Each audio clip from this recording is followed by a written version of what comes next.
this shit anymore. I need to cut this bitch out. I came to express the rap I manifest. I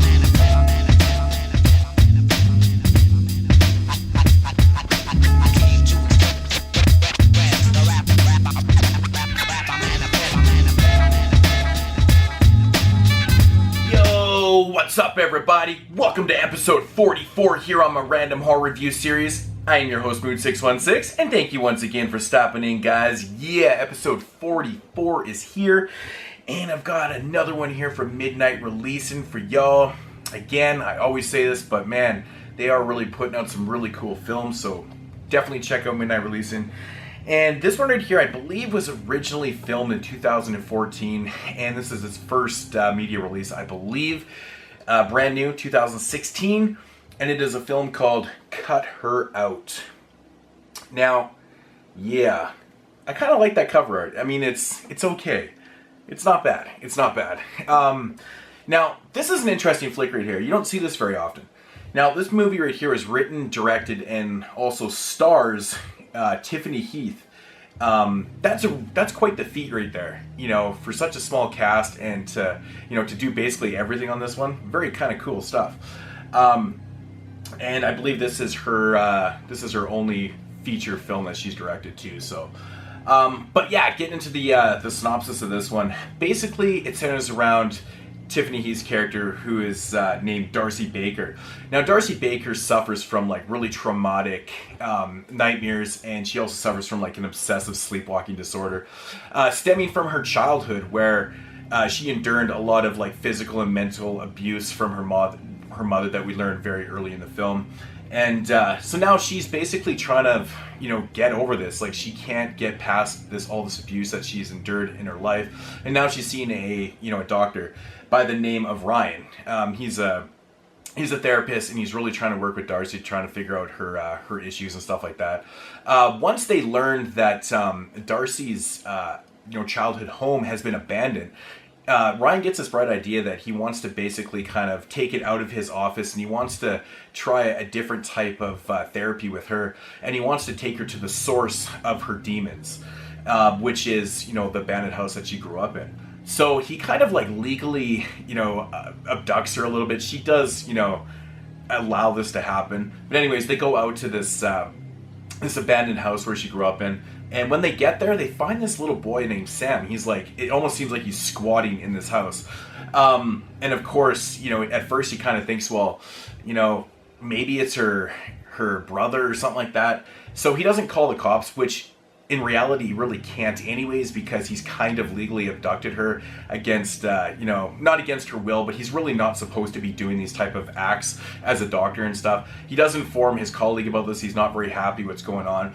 He allows it to happen anyways. And so they're out at this place, end up cleaning up this house and things like that.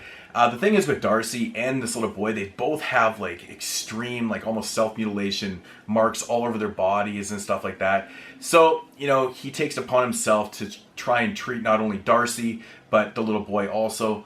And, this little boy is mute. So having a real rough time with that. One thing leads to another, and he starts to notice that something is, maybe Darcy and this little boy Sam do have like some kind of weird connection. And, and then, then some crazy things start going on, and you got the rest of your film right there. I'll just leave the premise right there. But yeah, now my thoughts on this one. Now, this is a pretty interesting film, I have to say. Now, off the top of the review, I said that Tiffany Heath, she wrote, directed, and starred in this film. That's quite the feat.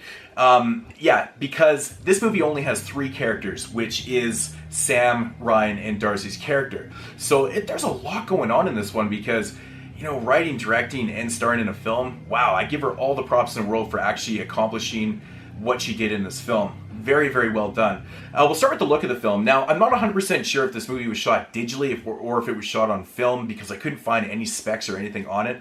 But I love the look of the film. It really does have this like natural grain to it, this natural look of grain. I'm not sure if they shot digitally and put some really awesome filter on there or something like that, but the look of the film is outstanding. I think it looks great. I love the setting, the house that they used. It looks authentic. The art direction of the film just kind of fits, the whole psychological elements of this film quite well, actually. And with that said, the acting in the film, pretty good. I think that she does a pretty good job playing her character. I think Ryan as the doctor does a great job. Sam, as a mute, doesn't really have a whole lot of lines. He does say some things towards the end of the film, and I think he does a pretty good job too. But yeah, just the overall look and the actual direction of the film by Tiffany is quite good. The progressiveness of this film is interesting because with 3 characters, you kind of have to keep things kind of going. You don't want a lot of downtime, and she manages to do that. It gets right into it. Beginning of the film, you got them in the doctor's office. They get right to the house. They meet the boy. And it just kind of progresses from there, and there's never a down moment, there's never a dull moment in this film. It's very psychological, so with that said, the pace in the film is quite well done, because it keeps you guessing the entire time. Right away this one is going to be quite psychological when you're first watching it, in the doctor's office and things like that, but you never really know where it's going. I mean, some might think that's a little predictable, but with that said, this one keeps you thinking, right to the end, and maybe even after the film too, which is very well done in my opinion. Now, I like the direction of it also, going back to the direction, because she showcases a lot of metaphorical scenes. There's almost these dream sequences and stuff. They're not full out dream sequences, but they kind of are, that are showcasing horses and stuff. Now, in the last couple years, or even last year, there's been a lot of films with a lot of horse metaphors in them, having to do with consciousness, but it means a whole pile of different things. In some cases, seeing horses can be, to deal with or to do with sexuality and stuff, but this one has a self-consciousness type feel to it. That's kind of what I gathered from it, but I think it really does work, and there's some pretty cool imagery in there, with some gore and some some death scenes and things like that, which I think is really well done. I think it's awesome. But yeah, I like these very, psychological type films that go by quick. It's not a slow burn whatsoever. And that's generally what you get with these type of films is, a slow burn. But this one just progresses very, very nicely. And I think the third act was pretty cool. I watched this one with my wife, and we were both kind of guessing back and forth. What do you think it is? I think it's this. I think it's that. And, the payoff was cool, man. I don't think it was the best payoff in the world, but I think it really did work for the film. And I give her mad props, all the props in the world for doing this, with a 3-person cast and just keeping it real fresh.